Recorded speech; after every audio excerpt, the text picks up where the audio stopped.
Friends, कैसे हैं आप सब। उम्मीद करता हूं कि आप लोग बढ़िया होंगे। तो जल्दी से जल्दी ज़्यादा से ज़्यादा आदमी जो हैं इसमें लाइव क्लास में जुड़ जाएं। और आज जो है वो मैं आपको क्वेश्चन नंबर 48 तक बता चुके थे पिछले वाले लाइव क्लास में। तो हम इसमें 49 से क्वेश्चन नंबर 49 से स्टार्ट करेंगे। क्रांतिकारी चंद्रशेखर आज़ाद को अंग्रेज़ों ने कैसे मार डाला। तो आप सभी को पता है कि इसमें आपको मुठभेड़ में गोलियों से मारे गए। इंकलाब जिंदाबाद का नारा किसने दिया, ये भी क्वेश्चन हो चुका था। तो ये इसका नारा जो है दिए थे भगत सिंह ने, ये क्वेश्चन हो चुका था। यहाँ पे क्वेश्चन पूछा रहा है किसने दिया। तो भाई किसने दिया अगर क्वेश्चन हो तो किसने दिया था, तो भाई यही ठीक है, भगत सिंह। उसके बाद क्वेश्चन है भगत सिंह, राजगुरु और सुखदेव को कब फांसी दे दी गई। तो इसका आंसर जो हो जाएगा 23 मार्च 1931, ध्यान रखिएगा।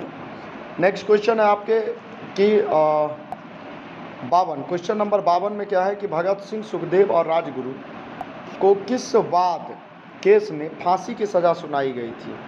तो बाद फांसी की सज़ा जो सुनाई गई थी लाहौर षड्यंत्र केस में। नेक्स्ट क्वेश्चन है कि लाहौर षड्यंत्र कांड में निम्नलिखित में से किस क्रांतिकारी को फांसी नहीं हुई थी।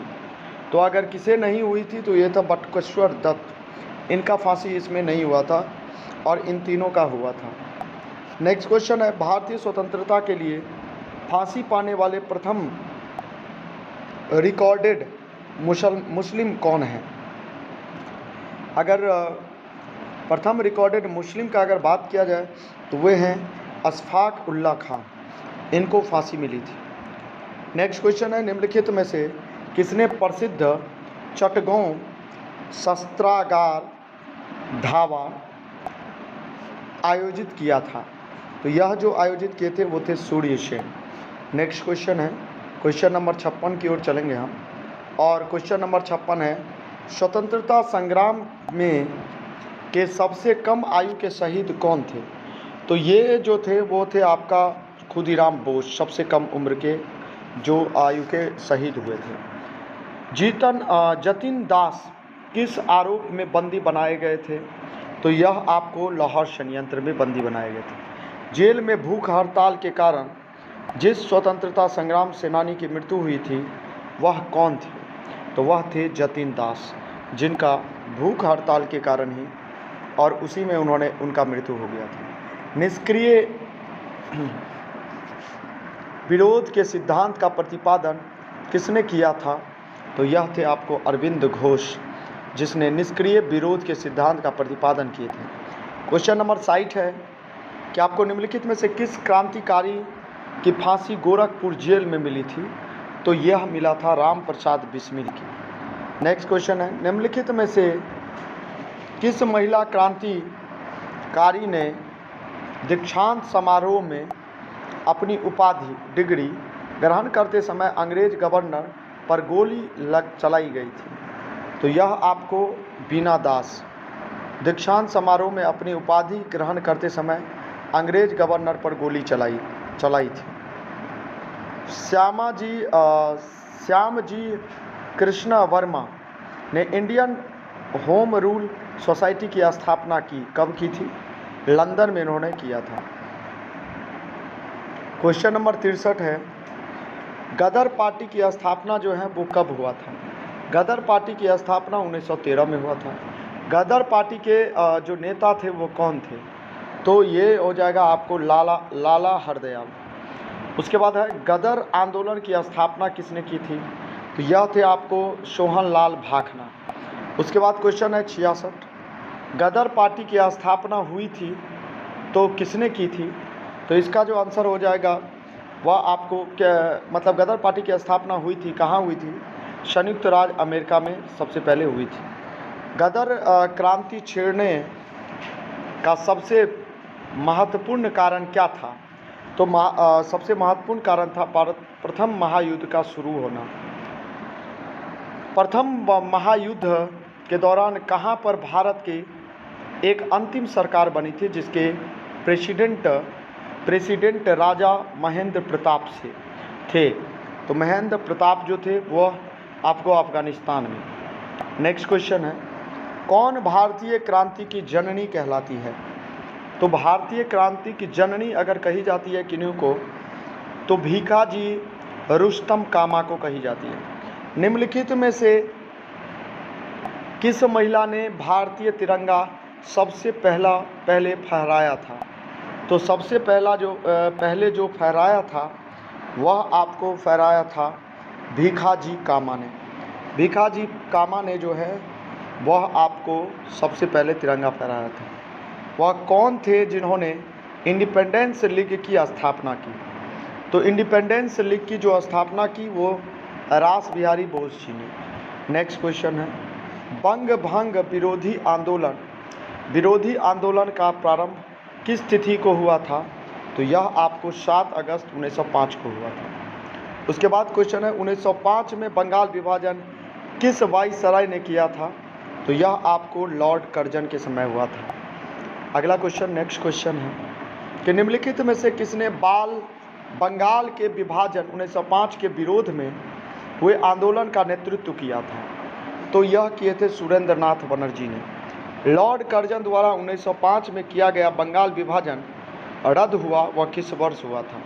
तो 1955, ये आपको 1911 में हुआ था।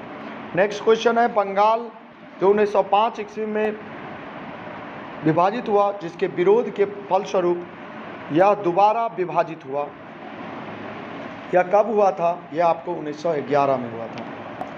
उसके बाद नेक्स्ट क्वेश्चन है, क्वेश्चन नंबर आपको 77 की ओर चलेंगे। बंगाल विभाजन मुख्यतः किया गया था हिंदुओं और मुसलमानों को विभाजित करने के लिए किया गया था, बंगाली राष्ट्रवाद की वृद्धि और दुर्बल करने के लिए। बिल्कुल सही। निम्नलिखित में से किस दिवस को बंगाल में शोक दिवस के रूप में मनाया गया? रविन्द्रनाथ टैगोर के सुझाव पर। संपूर्ण बंगाल में इस दिन राखी दिवस के रूप में। बिल्कुल सही जवाब। और यहाँ के जो आंसर होंगे आपका होगा 16 अक्टूबर 1905 को। स्वदेशी आंदोलन का प्रारंभ का तत्कालीन कारण क्या था? तो स्वदेशी आंदोलन का जो था वो लॉर्ड कर्जन द्वारा किया गया बंगाल विभाजन स्वदेशी आंदोलन का प्रारंभ का तत्कालिक कारण था। बांग्ला जो पत्रिका संजीवनी के संपादक 1905 ईस्वी में कौन थे? तो इसके संपादक जो थे वो थे कृष्ण कुमार मित्र थे। नेक्स्ट क्वेश्चन है, स्वदेश बांधव समिति की स्थापना किसने की थी? तो यह थे आपका अश्विनी कुमार दत्त थे। नेक्स्ट क्वेश्चन है, निम्नलिखित में से कौन स्वदेशी आंदोलन का आलोचक था एवं पूर्व एवं पश्चाताप मध्य एक बेहतर संबंध का समर्थक था? तो यहाँ का जो आंसर हो जाएगा आपका R.N. टैगोर हो जाएगा। बंगाल में जो ब्रिटेन की वस्तुओं के बहिष्कार का सुझाव सर्वप्रथम किसने दिया था? तो यह आपको कृष्ण कुमार मित्र ने दिया था। उसके बाद नेक्स्ट क्वेश्चन है, मद्रास में स्वदेशी आंदोलन का नेतृत्व किसने किया था?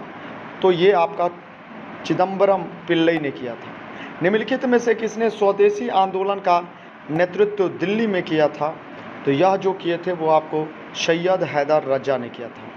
निम्नलिखित में से किस आंदोलन के दौरान वंदे मातरम जो है वो भारतीय राष्ट्रीय आंदोलन का शीर्षक गीत बना? तो यह आपको बने थे स्वदेशी आंदोलन के। भारत की प्राचीन कला पारंपरिक पुनर्जीवित करने के लिए एक Indian society of oriental art का स्थापना किसने किया था? या आपको अरविंद नाथ टैगोर ने जो है वो आपको Indian society of oriental art की स्थापना की। क्वेश्चन नंबर 88 की ओर चलेंगे हम। गोपाल कृष्ण गोखले ने कांग्रेस के लिए अधिवेशन में अध्यक्षता की। इन्होंने जो किया था वो आपको 1905 ईस्वी में किए थे। भारतीय राष्ट्रीय कांग्रेस में 1905 के बनारस अधिवेशन की अध्यक्ष किसने किया था? तो यह आपको हो जाएगा इसका गोपाल कृष्ण गोखले ने 1905 में बनारस अधिवेशन में अध्यक्ष थे। निम्नलिखित में से किस नेता ने 1906 में कलकत्ता अधिवेशन कांग्रेस अधिवेशन की अध्यक्षता की थी? तो कलकत्ता अधिवेशन की जो अध्यक्षता की थी वो आपको दादा भाई नौरोजी ने। स्वराज्य को बतौर राष्ट्रीय मांग के रूप में सर्वप्रथम किसने रखा था? तो यह आपको हो जाएगा दादा भाई नौरोजी ने। ग्रैंड ओल्ड मैन की संज्ञा किसने दी थी? किसको दी जाती है? दादा भाई नौरोजी को दिया जाता है। ये सब सारे जितने भी दादा भाई नौरोजी से इंपॉर्टेंट क्वेश्चन है, बार बार आपके एग्जाम में पूछे जाते हैं, याद रखिएगा। ब्रिटिश पार्लियामेंट में चुनी जाने वाला प्रथम भारतीय कौन था? तो यहाँ का जो आंसर होगा दादा भाई नौरोजी। नेक्स्ट क्वेश्चन है 93 के बाद अगले नेक्स्ट क्वेश्चन की ओर चलेंगे। 94, नरम दल और गरम दल के रूप में भारतीय राष्ट्रीय कांग्रेस का विभाजन कितने ईस्वी में हुआ था? तो 94 का जो ऑप्शन है उसको देखते हुए मतलब कहाँ हुआ था, अगर ये क्वेश्चन रहे तो आप मारेंगे सूरत में हुआ था 1907 के अधिवेशन में। यहाँ पे ऑप्शन भी है, नेक्स्ट क्वेश्चन वही है 1907 में।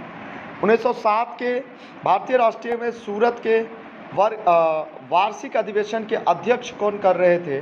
तो अगर यहाँ पे ये क्वेश्चन रहे तो ये आपका रास बिहारी बोस थे जो सूरत के वार्षिक अधिवेशन कर रहे थे। नेक्स्ट क्वेश्चन है भारतीय राष्ट्रीय कांग्रेस में सूरत की फूट हुई थी कितने ईस्वी में? 1907 में हुई थी। भारतीय राष्ट्रीय कांग्रेस का प्रथम विभाजन जो है वह कब किया गया था? तो 1907 में किया गया था। ठीक है, ये सारे क्वेश्चन आपके लिए इम्पॉर्टेंट है। सूरत अधिवेशन का नेतृत्व किया था उस समय कौन किया था? ये आपका तिलक जी ने किया था, बाल गंगाधर तिलक ने किया था। क्वेश्चन नंबर फिर आपका 100वां है, मुस्लिम लीग से रिलेटेड है। क्वेश्चन है कि निम्नलिखित में से किसने ऑल इंडिया मुस्लिम लीग की स्थापना की थी? ऑल इंडिया लीग की जो स्थापना की थी उनका नाम था नवाब सलीम उल्लाह खां था। 1906 में मुस्लिम लीग की स्थापना हुई थी, कहाँ हुई थी क्वेश्चन रहे तो ये आप मार देंगे ढाका में हुआ था। तो आज के लिए आपके इतने ही इंपॉर्टेंट क्वेश्चन, मोस्ट इंपॉर्टेंट जो 50+ हैं, जरूर इन सारे क्वेश्चनों को अपने कॉपी में नोट कर लें और इसको आप जरूर याद कर लें। आपके आगामी जितने भी एग्ज़ाम आने वाला है, बीएसएससी, बिहार पुलिस, बिहार दरोगा या फिर बिहार बीपीएससी के टीआरई या फिर अन्य जितने भी एग्जामिनेशन होंगे कॉम्पिटिटिव टाइप के, वो सारे क्वेश्चन आपके इससे आ सकते हैं। धन्यवाद, फिर मिलते हैं आपको नेक्स्ट वीडियो में, तब तक के लिए धन्यवाद। जय हिंद, जय भारत।